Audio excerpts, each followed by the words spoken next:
रउआ लोगन के हमार प्रणाम। का हाल बा? हमारा कराकाट के भाई बहन लोग ठीक है ना? 24 के चुनाव के 6 चरण आज पूरे हो जाएंगे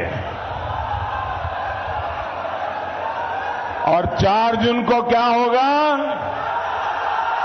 4 जून को क्या होगा? 4 जून को क्या होगा?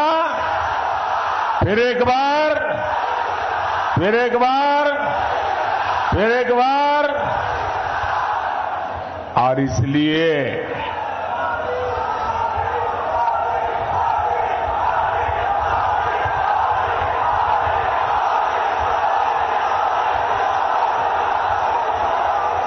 मैं इस चुनाव में हिंदुस्तान के हर कोने में गया हूं। सालों से राजनीति में काम किया, संगठन में काम किया और मैंने देखा है कि बिहार के लोगों में राजनीति का आकलन करने का जो सामर्थ्य है वो अद्भुत है। और बिहार के लोग इन चीजों में इतने पक्के होते हैं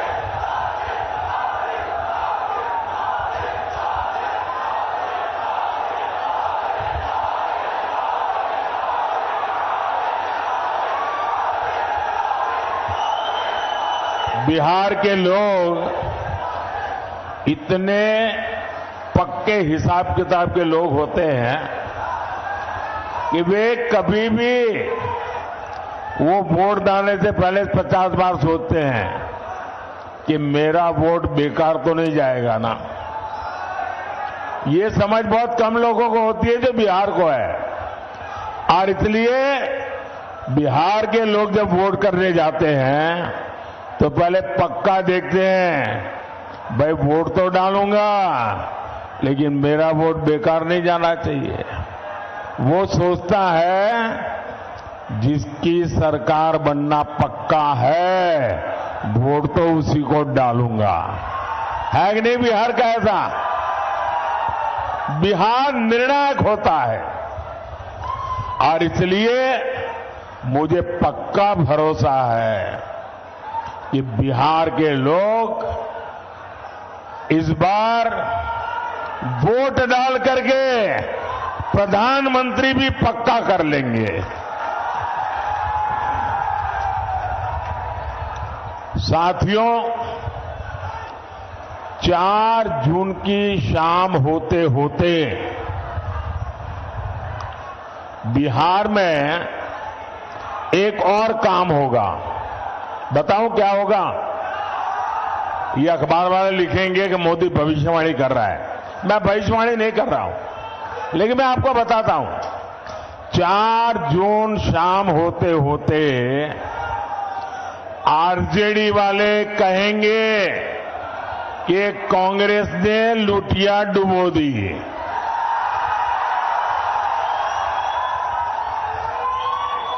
एक दूसरे के कपड़े फाड़ना शुरू करेंगे। 4 जून को दूसरा क्या होगा वो भी बता देता हूं। ये कांग्रेस का शाही परिवार क्या करेगा? कांग्रेस का शाही परिवार पराजय का ठिकरा खड़गे जी के सर पर फोड़ करके वो विदेश में छुट्टियां मनाने चला जाएगा और बेचारे खड़गे जी कार्यकर्ताओं का गुस्सा सहते सहते थक जाएंगे।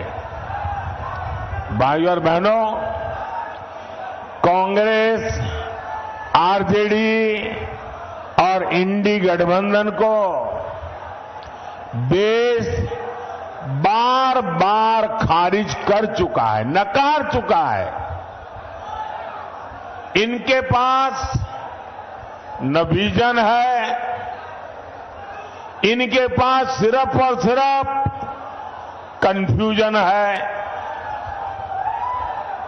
इनके पास हौसला का नामो निशान नहीं, इनके पास हताशा ही भरी पड़ी है, इनके पास नीति नहीं है, निर्णय लेने की क्षमता नहीं है, ये सिर्फ नकारापन लेकर के जी रहे हैं। दशकों तक इनकी पूरी राजनीति डरो और डराओ के मंत्र पर चली है, लेकिन मोदी ने इनका ये जो डर का गुब्बारा है ना, उस गुब्बारे को ही फोड़ दिया है और हालत तो ये है कि मोदी उनके डर को भी डराता है। साथियों, ये इंडी गठबंधन वाले देश को डराते थे, देश को ऐसा डराते थे और 70 साल से डराते थे। क्या कहते थे? अयोध्या में अगर राम मंदिर बना तो देश में बवाल हो जाएगा, खून की नदियां बहेगी। आज रामलला भव्य मंदिर में विराजमान है, कोई बवाल हुआ क्या? कोई खून की नदियां बही क्या? ये डराने का झूठा खेल चलता था कि नहीं चलता था? ये लोग डराते थे, 70 साल से डराते थे। ये कहते थे कि जम्मू कश्मीर से 370 अगर हटा तो ये पाकिस्तान में चले जाएंगे, अगर 370 हटा तो आग लग जाएगी, अगर 370 हटा तो देश में बम धमाके होंगे। भांति भांति की धमकियां और डर पैदा करना। मोदी इनकी न धमकियों से डरा है, न कभी रुका है। धारा 370 हटा के नहीं हटा, धारा 370 की दीवार गई कि नहीं गई? कश्मीर और हिंदुस्तान के बीच की ये दीवार को तोड़ा कि नहीं तोड़ा? सीना तान के तोड़ा कि नहीं तोड़ा? मुझे बताइए, कहीं आग लगी क्या? कोई पाकिस्तान भाग गया क्या? देश में बम धमाके हुए क्या? डराते थे। साथियों, ये डरपोक कांग्रेस और ये डरपोक आरजेडी वाले अभी क्या कह रहे हैं? पाकिस्तान के पास परमाणु बम है, डरो। डरा रहे हैं, खुद में मसाला खाली हो गया तो उधर का मसाला दिखाते हैं। इसलिए पाकिस्तान के आतंकी जब चाहे भारत पर हमला करके चले जाते थे, ये डरपोक लोगों के कारण। मोदी इनकी तरह डरता नहीं है। मोदी ने सेना को कहा, जाओ गढ़ में घुस करके मारो।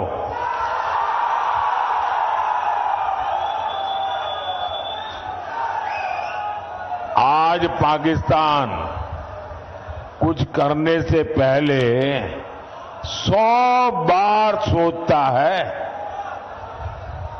इसी कांग्रेस के राज में, आरजेडी के राज में ये नक्सलियों ने सबको डरा करके रखा था। मोदी डरता नहीं। आज नक्सलियों की सफाई पुरजोश चल रही है। साथियों, यही इंडी वाले एक और धमकी देते थे। ये कहते थे कि बड़े भ्रष्टाचारियों पर हाथ डालो तो मोदी की कुर्सी हिला देंगे। मोदी डरता नहीं है। जिसने चोरी की है, जिसने गरीब को लूटा है, और कितना ही बड़ा शहंशाह क्यों ना हो, कितना ही बड़ा शहजादा क्यों ना हो, कितना ही बड़ा अपने आप को तिस्मार का क्यों ना मानता हो, उसको जेल जाना पड़ेगा, जेल में जीना पड़ेगा। और जेल की रोटी चबा करके ही उसकी जिंदगी पूरी होने वाली है।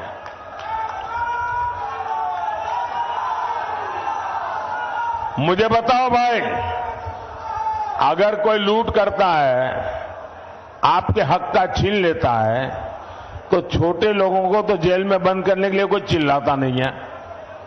बड़े जाने चाहिए, छोटे जाने चाहिए। आप मुझे कहेंगे वो मैं करूंगा। गुनाह किया है तो छोटा आदमी जेल जाना चाहिए कि सबसे बड़ा है वो जाना चाहिए? बड़ा हो जेल जाना चाहिए।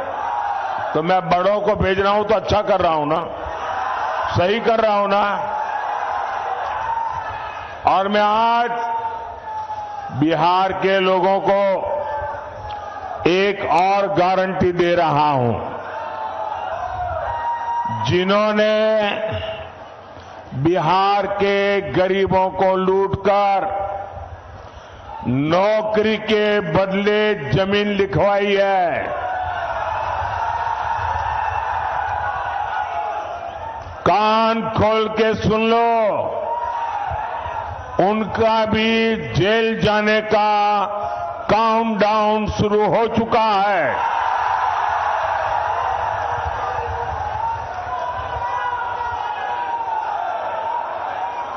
ये जैसे ही ये हेलीकॉप्टर में चक्कर मारने का समय उनका पूरा होगा, जेल का रास्ता तय हो जाएगा। बिहार को लूटने वालों को एनडीए सरकार छोड़ेगी नहीं। और ये एनडीए की गारंटी है, मोदी की भी गारंटी है।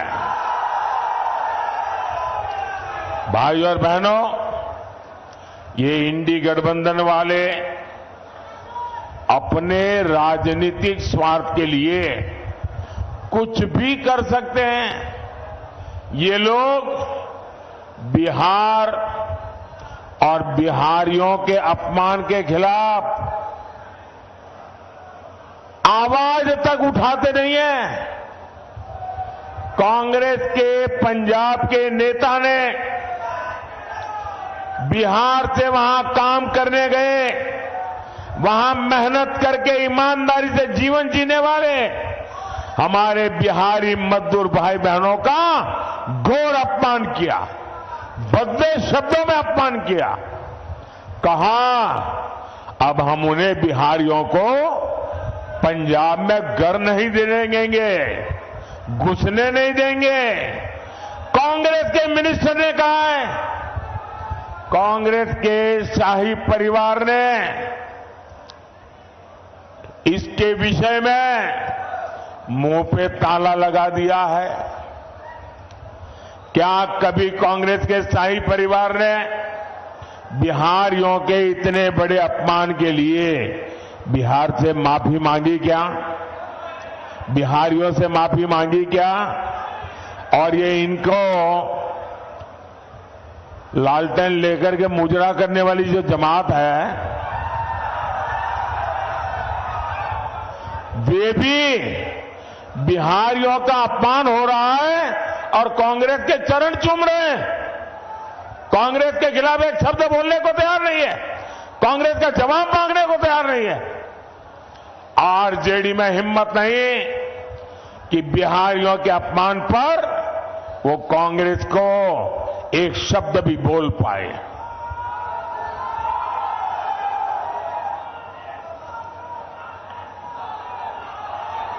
साथियों, इंडी गठबंधन के एक साथी डीएमके के नेता ने बिहारियों के लिए बद्दी बद्दी गालियां बोली। तेलंगाना में कांग्रेस के मुख्यमंत्री ने बिहारियों को भला बुरा कहा। पश्चिम बंगाल की मुख्यमंत्री आए दिन बिहारियों को गालियां देती हैं, लेकिन आरजेडी और कांग्रेस के नेताओं ने उनके मुंह से इन लोगों को उनके खिलाफ एक शब्द बोलने की हिम्मत नहीं है। इन लोगों को आपके स्वाभिमान की चिंता नहीं है, इनको बिहार के गौरव की चिंता नहीं है, इनको बिहार के होनहार नौजवानों के प्रतिष्ठा की चिंता नहीं है। इनको सिर्फ और सिर्फ अपने वोट बैंक की चिंता है। उनको सिर्फ आपके वोट छीनना है। उसके लिए भांति भांति की भाषा का उपयोग करते हैं। इनके लिए बिहारियों का सम्मान कोई मायने नहीं रखता। साथियों, मैं हमारे जो फर्स्ट टाइम वोटर है, जो पहली बार वोट करने के लिए जाने वाले हैं, उनको जरा जंगल राज पार्ट 2 से सावधान करना चाहता हूं। ये जो फर्स्ट टाइम वोटर है ना, उनका जन्म होने के बाद उनको जंगल राज कितना भयंकर था वो देखने का अवसर नहीं मिला, क्योंकि यहां एनडीए वाले काम करना शुरू किए। लेकिन जो जंगल राज वालों ने था, जो मुसीबतें खड़ी कर दी थी, ये जरा फर्स्ट टाइम वोटरों को पता होना चाहिए। वो समय था शाम होने के बाद बाहर निकलना मुश्किल था। बाहर से कोई रात में ट्रेन से उतरता था तो स्टेशन से बाहर नहीं निकलता था, रात भर स्टेशन पे पड़ा रहता था। सुबह उजाला होने के बाद फिर अपने गांव की तरफ निकलता था। अपहरण, डकैती, हत्या, ये बिहार का दुर्भाग्य बन गया था। नीतीश जी के नेतृत्व में एनडीए सरकार बिहार को जंगल राज से बाहर लेकर आई है। वो गुंडे, वो डकैत, वो लुटेरे अभी छिपे हुए हैं, चुप होकर के बैठे हुए हैं, मौके की तलाश में है।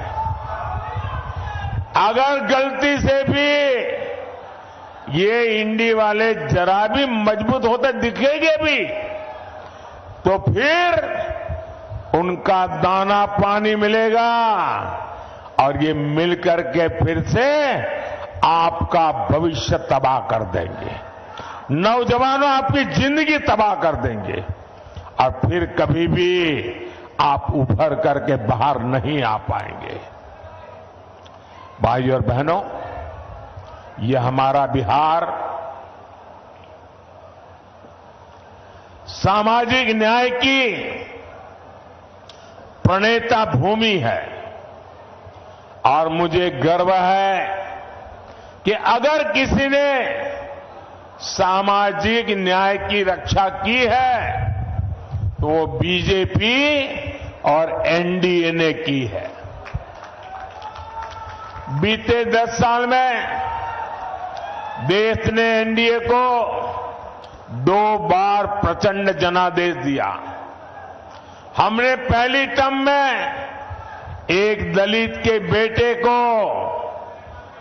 जो कभी बिहार के गवर्नर हुआ करते थे, उनको देश का राष्ट्रपति बनाया, दलित को देश का राष्ट्रपति बनाया। जब हमें 2019 में दूसरी बार अवसर मिला तो हमारे देश की एक आदिवासी बेटी को देश का राष्ट्रपति बनाया। देश के सर्वोच्च संवैधानिक पद पर सुशोभित किया। राष्ट्रपति पद का गौरवपूर्ण काम उन्होंने शुरू किया। हमने पिछड़ा आयोग को संवैधानिक दर्जा दिया। कांग्रेस ने तीन दशक तक पिछड़ों की इस मांग को ठुकराया था, लेकिन मैं आप ही के बीच पैदा हुआ हूं।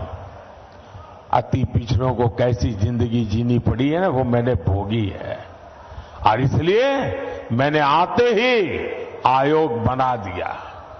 पहले केंद्रीय विद्यालय, नवोदय विद्यालय और सैनिक स्कूलों में ओबीसी आरक्षण नहीं था। ये मोदी ने आकर के उसमें भी हमारे बच्चों के लिए मैंने आरक्षण पक्का किया।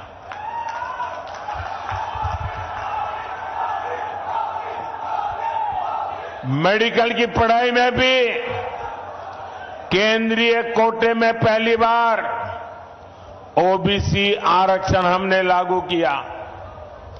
ये हमारा ट्रैक रिकॉर्ड है।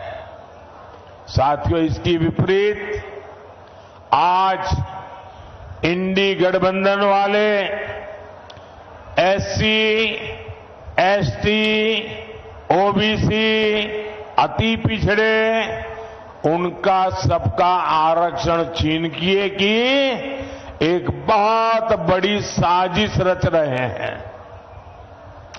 मैं देश को अवगत कराना चाहता हूं, ये मेरा कर्तव्य बनता है कि देश को मैं जानकारी दूं। इंडी गठबंधन ने हजारों शैक्षणिक संस्थानों में एससी, एसटी, ओबीसी, अति पिछड़ा को मिलने वाला आरक्षण बंद कर दिया, और वो सारा का सारा अब मुसलमानों के लिए रिजर्व कर दिया है। ये जो किया है वो मैं बताता हूं। एक ही झटके में दलितों, पिछड़ों, अति पिछड़ों, उनका आरक्षण खत्म कर दिया। इन्होंने संविधान को ताक पर रखकर मुस्लिम जातियों को रातों रात ओबीसी बना दिया, ओबीसी के हक का आरक्षण दे दिया। अभी आपने 2 दिन पहले कलकत्ता हाईकोर्ट का जजमेंट देखा होगा। कलकत्ता हाईकोर्ट ने ऐसी डांट लगाई है क्योंकि वहां 77 मुस्लिम जातियों को रातों रात ओबीसी बनाकर ओबीसी का हक उनको दे दिया था। भाइयों बहनों, हाईकोर्ट ने ऐसी थप्पड़ मारी है, उनको ठिकाने लगा दिया है। ये ऐसे आपके साथ धोखाबाजी करने वाले लोग हैं। ये संविधान की पीठ पे छुरा भोंकने वाले लोग हैं। लेकिन इनसे भी इनकी साजिशें कम नहीं हो रही है। साथियों, इंडी वाले चाहते हैं कि बार बार मुस्लिम आरक्षण का ये मामला कोर्ट में न फंसे, कोर्ट हर बार रिजेक्ट न करे। तब उपाय क्या? तो इंडी गठबंधन वालों ने पक्का कर लिया है कि अगर वो दिल्ली पहुंचेंगे तो पहला काम ये संविधान को बदल देंगे। संविधान को बदल करके एससी, एसटी, ओबीसी का आरक्षण वो मुसलमानों को देने का संविधान में बदलाव करेंगे ताकि कोर्ट उनको परेशान न करे। ये खेल खेल रहे हैं। भाइयों बहनों, मैंने ठीक 1 महीने पहले इंडी वालों को चैलेंज किया था। देश के हर राज्य में जाकर के बोला हूं। मैंने उनको इतना ही कहा कि भाई अगर आप चुनाव में आए हो, जनता जनार्दन ही देश के मालिक है। जनता जनार्दन को लिख करके दो कि हम सत्ता में आएंगे तो हम संविधान में परिवर्तन नहीं करेंगे। हम सत्ता में आएंगे तो एससी, एसटी, ओबीसी का आरक्षण छीन नहीं लेंगे। हम सत्ता में आएंगे तो धर्म के आधार पर आरक्षण नहीं करेंगे। हम मुसलमानों को यहां से छीनकर उनको नहीं देंगे। लिख करके दो ना, मैंने कहा 1 महीना हुआ, 1 महीना लिखने की बात छोड़ो, बोलने की हिम्मत नहीं है उनकी। इसका मतलब पेट में पाप है। बिहार में मेरा यादव परिवार है, बिहार में मेरा कुर्मी परिवार है, बिहार में मेरा कुशवाहा परिवार है, बिहार में मेरा कलवार परिवार है, बिहार में मेरा तेली परिवार है, मेरा सूरी परिवार है, मेरा कानू परिवार है, मेरा निषाद परिवार है, मेरा पासवान परिवार है, मेरा रविदास परिवार है, मेरा मुसहर परिवार है। ऐसी हर जाति के सबसे बड़े दुश्मन अगर कोई है तो ये आरजेडी कांग्रेस वाले हैं। ये मुखौटा सामाजिक न्याय का लगाते हैं, लेकिन तुष्टीकरण करते हैं। वोट बैंक की राजनीति के गुलाम हो चुके हैं और वोट बैंक वाले जैसे नचाए ये नाचते रहते हैं। और 24 के इस चुनाव में मोदी ने उनको बेनकाब कर दिया है, उनका मुखौटा मैंने नीचे उतार दिया है। साथियों, मोदी इनकी साजिशों का भी पर्दाफाश करेगा और विकास के लिए भी उतनी ही मेहनत करेगा। आने वाले 5 साल बिहार के विकास के लिए अभूतपूर्व रहने वाले हैं। ये जो डेडिकेटेड फ्रेट कॉरिडोर यहां से गुजर रहा है, यहां 4 लेन 6 लेन के हाईवे बन रहे हैं, इनसे कंस्ट्रक्शन से जुड़े हर सेक्टर में अब रोजगार बढ़े। आने वाले समय में यहां लॉजिस्टिक्स सेक्टर के लिए, भंडारण से जुड़े सेक्टर के लिए बहुत संभावना है। रोहतास हो, कैमूर हो, औरंगाबाद हो, इस पूरे क्षेत्र में कृषि आधारित उद्योगों और दूसरे उद्योगों के लिए नए अवसर बनेंगे। साथियों, ये क्षेत्र तो धान का कटोरा है, यहां आलू जैसी सब्जियां पैदा होती है। मोदी सरकार अनाज भंडारण में भी सहकारिता को बढ़ावा दे रही है। इसके तहत दुनिया की सबसे बड़ी भंडारण योजना पर काम शुरू हो चुका है। आने वाले 5 साल में सब्जियों के लिए कोल्ड स्टोरेज क्लस्टर भी हम बनाने जा रहे हैं। साथियों, यहां इतनी बड़ी संख्या में मेरी माताएं बहनें आई हुई हैं। उनका जीवन आसान बनाना गरीब के इस बेटे का संकल्प है। इसलिए मोदी ने मुफ्त अनाज और मुफ्त इलाज एक गारंटी दी है। अब तो मोदी माताओं बहनों को और भी गारंटी दे रहा है। पहली गारंटी, आने वाले सालों में 3 करोड़ बहनों को हम लखपति दीदी बनाएंगे। आने वाले दिनों में हर परिवार में जो बुजुर्ग है, 70 साल से ऊपर है, अगर वो बीमार है, इलाज की जरूरत है, तो उनके बेटे बेटी को इलाज का खर्चा नहीं करना पड़ेगा। ये दिल्ली में आपका बेटा इसका खर्चा करेगा। और एक काम मैं आपके लिए करना चाहता हूं, मैं आपका बिजली का बिल 0 करना चाहता हूं। और इसलिए हमने पीएम सूर्यघर मुफ्त बिजली योजना बनाई है। और मुफ्त घर बिजली योजना में आप अपने लिए तो मुफ्त में बिजली उपयोग करेंगे, ज्यादा बिजली आप बेच सकेंगे। और इसके लिए सरकार सोलर पैनल लगाने के लिए 75,000 रुपये तक की आर्थिक मदद हर परिवार को करेगा। 75,000 रुपया। और जैसे आपको मोदी सरकार में पक्का घर, शौचालय, नल से जल, सस्ता सिलेंडर मिला, वैसे ही मोदी अपनी हर गारंटी पूरी करेगा। मैंने गैस का सिलेंडर देने की गारंटी पूरी की कि ना की? जरा जोर से बताइए ना। मैंने गैस का सिलेंडर देने की गारंटी पूरी करी कि नहीं करी ना? तो इस बार मुझे गैस के सिलेंडर पर वोट भी चाहिए। भाइयों और बहनों, ये एमपी बनाने का नहीं, ये पीएम बनाने का चुनाव है। ये देश में एक मजबूत सरकार बनाने का चुनाव है। इसलिए आप जब काराकाट से मेरे साथी उपेंद्र कुशवाहा जी को वोट डालेंगे तो वोट सीधा मुझे मिलेगा। सासाराम से शिवेश राम जी को दिया वोट सीधा मोदी को मिलेगा। आरा में आरके सिंह को दिया हुआ वोट सीधा मोदी को मिलेगा। आप घर घर जाकर मेरी ये बात पहुंचाइएगा और एक काम करिएगा। करेंगे? जरा जोर से बताइए, करेंगे? आप जाकर के हर घर में बताना कि वो मेरे खातिर, मेरे देश के खातिर विकसित भारत बनाने के लिए आपके गांव में जो भी देवस्थान हो, आपके गांव में जो भी तीर्थ स्थान हो, वहां जाकर के मेरी तरफ से परमात्मा के आगे मत्था टेकना। करेंगे?